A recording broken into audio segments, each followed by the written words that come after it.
This is Andi Purewal for Boxing Social in association with Betfred, and I'm delighted to be joined by lightweight prospect and new Matchroom signing Aqib Fiaz. Aqib, how are you doing? I'm good, Andy. How are you, mate? I'm good, mate. I'm coping as best as I can, and I'm sure you're doing the same. As I have with every interview so far, it's kind of hard not to ask, how are you kind of coping with life in lockdown? Well, I think we're sort of getting used to it, aren't we now?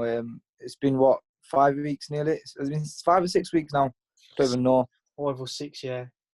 I don't even know what day it is anymore, to be fair. But, in terms of, coping with it all, I think I'm coping with it all right. I'm looking at the positives as much as I can and still doing my training here and there. And, keeping fit and fasting now as well. So, just getting along with it, mate, and waiting for it to all be over. Obviously, we'll come on to the fact you're fasting, and you mentioned it's Ramadan now when we spoke on the phone earlier. But just with your training, how are you coping with that? What are you doing training-wise? I've got a little gym in my garage, so me and my brother are always training. Them brother's been my coach all the way through the amateurs as well, so he knows me pretty well. We're still doing our sessions, pretty intense as well, to be fair. And I'm telling him, I need to calm down a bit here because we've not got anything going on. Calm down a bit, but we're still training and stuff every day, really. Most days, I think I've had 1 or 2 days off this last week, and that's about it, really. What's your mentality in this period with regards to training? Is it go full pelt, get as much in as possible? Is it take your foot off the pedal a bit because there's nothing to kind of prepare for because we don't know how the boxing schedule will work when it returns? What's your thoughts on it? Well, as soon as it started, I just had the news come through that I'd just been signed by Matchroom, and to be fair with you, at the start I was more motivated than ever than I've ever been, to be fair. And I was training every day, twice a day. And then I thought, you know what, I'm just burning myself out here. There's nothing going on. I'm not fighting anytime soon. And then just sort of I started doing one session a day, one good session a day, and that's about it, really. I don't want to do too much, obviously, do you? And to be fair, there's not much you can do. We were doing the same thing every day. But that's what it is. That's what we've been doing for years, and that's what champions have to do sometimes. And feel like you've got to adapt in situations like this, and just do what you can. Obviously, we spoke and I've mentioned it during the interview. It's obviously Ramadan now. You are fasting again. How are you coping with that and trying to juggle your training around it? It's all right, to be fair. We're just training at night time now when we can eat and when we can drink. Mainly, that's the thing, really. Yesterday I did a little run before the fast opened. So my body's sort of adapting to it now, and that's what usually happens after sort of the first few fasts are the hardest, and your body sort of adapts and changes, and then you can sort of start doing sessions while you're fasting. So going through the month, I think I'll just get more and more used to it and get better. How difficult is it to kind of make that adaptation then from what you was doing before Ramadan until Ramadan came? Well, to be fair with you, this year obviously Ramadan's different, really, isn't it? There's no mosques, there's no prayers, there's no, at the mosques and stuff, and it's a bit more difficult because you sat at home, really. But in a sense, it's easier as well because you sat at home and you're not burning up too much energy going out and doing things. So it is a little, I'd say, a tad easier than usual. Obviously, you mentioned once again at the start of this interview, it's you had the agreement there. You'd announced that. Well, you had the agreement come through that you'd signed with Matchroom. I remember interviewing Jamie Moore probably 5 or 6 weeks ago now, and he mentioned to me that he was gutted for you because you had the agreement in place, but we couldn't announce it because all of this came up. When it all originally came up, what was going through your mind? Was you there thinking, is this actually going to get announced, or have to wait however many more months? What was going through your mind at that time? At first I thought Jamie was having a joke with me, like he does. I didn't believe him at first, and then when he said no, it's true, and then I was like, wow. And then I went to Jamie's house and stuff, sat down, had a chat and whatever, and then literally I think 3 or 4 days after, Jamie shut the gym. Everyone had locked down, and everyone had gone home, and I was like, what is going on? And then I spoke to Jamie about it, and Jamie just reassured me and said, listen, he's got a bigger thing, like Eddie and Matchroom have got big things to worry about now, like big dates that they're going to have to, push back and rearrange and whatever. So obviously, where you're concerned, like, you're not really that important, really. So, but, what they've said, they'll honour it and it will happen. And, they did, obviously, because then I got a call I think about a week or two after, asking me for some details and stuff and saying we're going to announce today. And I was like, right, and I was it was a bit of a relief, really. even though it was done, it was still a relief to the sense that like I was thinking, oh, what if they forget about me? Yeah, yeah, I can imagine that. Obviously, you're still relatively young, and you just fought in your biggest arena. You fought at the Manchester Arena the last time out. What was when all of this came about? You had the announcement put on hold. You was on the verge of deal with Matchroom. What was it like with a sense of your career playing out? Then what was going through your minds with regards to how you saw the future playing out? Obviously, I've always had this like tunnel vision to get into the very top. Like I want to be a world champion, and that's it. So that's not changed really. That's the same now, and I think it's just become more believable and more realistic now with signing with Matchroom. I feel like in my opinion, the best platform in the world at the moment, and it's a really good place for me to be at such a young age, I think.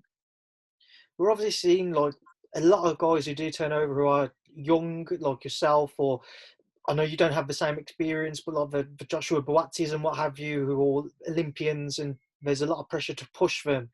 What's Eddie's initial kind of conversation been with you with regards to how he sees your career playing out? Well, we didn't really sort of have any conversation, did we? We just sort of, he said, I remember I spoke to him at the arena and he said, I like your style, like the way you fight, loved your fan base and stuff as well. And that was sort of it really. But I mean, in terms of the way we see the career playing out, like I know me and Jamie have spoke and he sees me like stepping up within sort of next, well, it would have been 12 to 18 months. We don't know now, do we? But just taking each fight as it comes, I do. And I literally I say to Jamie, like, whoever you think I should be fighting, whenever, we'll do it. Do you know what I mean? Because I'm confident in my abilities and confident in Jamie as well. Like, don't feel like he put me in any situations where he thinks he's not going to pull through here. Like, he put me in a fight knowing I'd win. And I believe I will, whoever they put in front of me. So what I know it's hard to kind of gauge an idea now, but say before lockdown, what was the plan that you wanted to kind of stick to, and you saw maybe the rest of this year playing out and further along? But I've done one 6-rounder, and I think the plan was to maybe get in an 8 by the end of this year, maybe 2 8s this year. But obviously now we're not too sure anymore. So that sort of the plans have been just all put on pause, haven't they? Really. But what's it like being the youngest in the group? You know what? Like I said to you, don't I just listen and observe and watch everything that they do. Not even in the gym, not even in the ring, just outside. What they do after training, before training. I've been lucky enough to go out to America with Carl, Vegas and Philadelphia, done camps there with him, and just see the way he structures everything. Because I'm just there taking notes, and like hopefully when I get to that level one day and I'm at the level where I'm fighting in America, hopefully, I can sort of structure my camps similar to the way Carl's done. Obviously, with Carl, we're still waiting for, well, I don't know how long it'll be now, but by all accounts, there was a deal close to being finalised or agreed between himself and Jamal Herring. If when boxing returns, that does kind of play out and it does happen, what are your thoughts on it? Do you still feel Carl has enough left to win another world title? Yeah, I think, isn't Jamal Herring older than Carl as well? I'm not actually sure, to be honest, mate. I'm sure he is.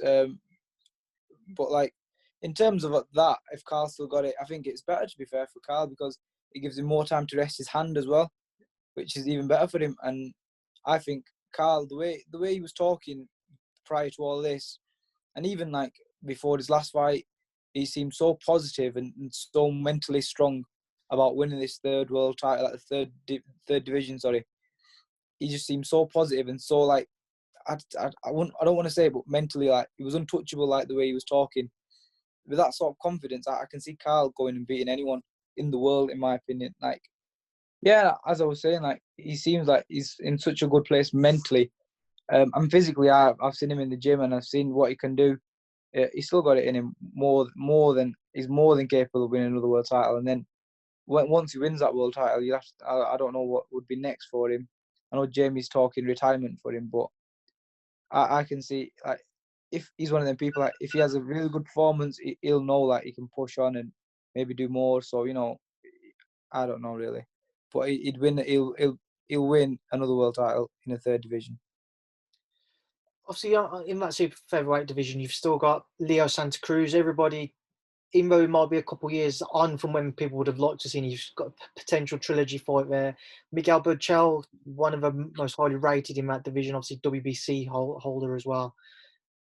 What are your thoughts on that super featherweight division? Who do you think would be able to give Carl his toughest test? Well, I know Carl has been sort of, I wouldn't say chasing the Santa Cruz trilogy, but he's been the one that's been more forward about it and said, I'd like the trilogy. So I can see Carl. I watched Santa Cruz. His last fight was actually when we was out in Vegas. Yeah. Was it on the Wilder card? Miguel Flores, yeah.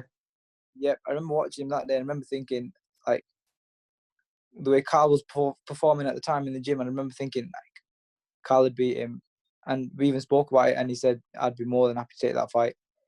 And the others, where the others are concerned, like, don't know. I've not really seen too much of them in terms of like, I've seen Burchell fight, but I've never really seen him at like high, sort of last few fights, not at the top level. So I couldn't really say. Obviously, with yourself and lightweight, I was going to get your thoughts on that division. There's a lot of going on at the minute with the WBC and Devin Haney having his title reinstated. Luke Campbell and Javier Fortuna were meant to fight for the world title before Devin came back, and now they're fighting for an interim title. What's your thoughts on that entire situation? Well, to be fair, I think I myself, when I start campaigning for titles and stuff, I'll be doing super featherweight. And but in terms of all that, I think Devin Haney, he's got a fair point, and he really, I think he was stripped of the world title, wasn't he? And then they were supposed to fight. They didn't end up fighting, so he should have it back, really. And it's fair enough what he's done. I think anyone in this situation would do the same. And then just to move away from that, let's get your thoughts on a couple of the fights which kind of been talked about in the boxing world recently. Andi Ruiz Jr. has come out and said that he'd like to kind of link up with Canelo's team and Eddie Reynoso, have one fight, and then look towards a Luis Ortiz fight. Ruiz Jr. versus Luis Ortiz, what are your thoughts on it if that was to happen? Ortiz is a bit, I think, how old is he now? What, 49? He's getting on a bit, mate. Yeah, and I think Ruiz, in terms of as a heavyweight, like everyone says, the first fight against Joshua was a sort of fluke, but I don't. Well, there was factors that suggested that as Joshua like wasn't his best and whatever, but you can't take it away from him. I think Ruiz is a good fighter at heavyweight. I think he's the only one that sort of mixes it up, head and body, and he can sort of. And I know it looks can be deceiving, like, and I think they really are with him, because I think he's very underrated just because of the way Joshua performed against him last time made it look so easy. I don't think he should be underestimated, no way. Then just to move away from that one, final one to get your thoughts on is Terence Crawford. Terence and Kell Brook were kind of not in talks, but it'd been coming out that they was looking at possibly making that fight, and then as of yesterday, I saw something new saying that they want to try and make a Terence Crawford-Manny Pacquiao fight for when boxing returns. Crawford-Pacquiao, again, your thoughts on it, Aqib, if we was to see that fight? In terms of, like, Pacquiao, I know he's old and stuff as well, like I just mentioned about Luis Ortiz, but he's getting better as he's getting older, to be fair.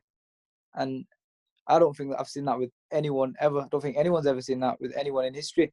But for me, I'd have to say Terence Crawford with that one, because he's just so good. Like, he's a complete fighter, isn't he? He can do everything, and he's one of the people that I watch and love to learn off, because he's got a mix of absolutely everything, and in my opinion, a complete fighter. Well, Aqib, we will leave that there now. But before I let you go and enjoy the rest of your day and your training session later on tonight, something I'm not envious of, what would you like to say to everybody who does tune in to watch this interview? Yeah, just stay safe, really, at the moment. Stay safe, stay home. And what they're saying, sort of, is it 10 days until they're going to sort of... Yeah, something like that. So lockdown until they're going to be eased. Might be eased. They're going to review it. It's not long left now. You've done the hard part. Just stay home, stay safe, and stay in a good place mentally. And however you do that, however you have to do that, just do it. Do you know what I mean? Brilliantly put, Aqib. I got my words out in the end there. It's always been a pleasure to catch up with you. Appreciate you giving up some time today. Stay safe yourself, mate, and I'll hopefully see you soon in person. Thanks for speaking to Boxing Social. Yep, see you soon.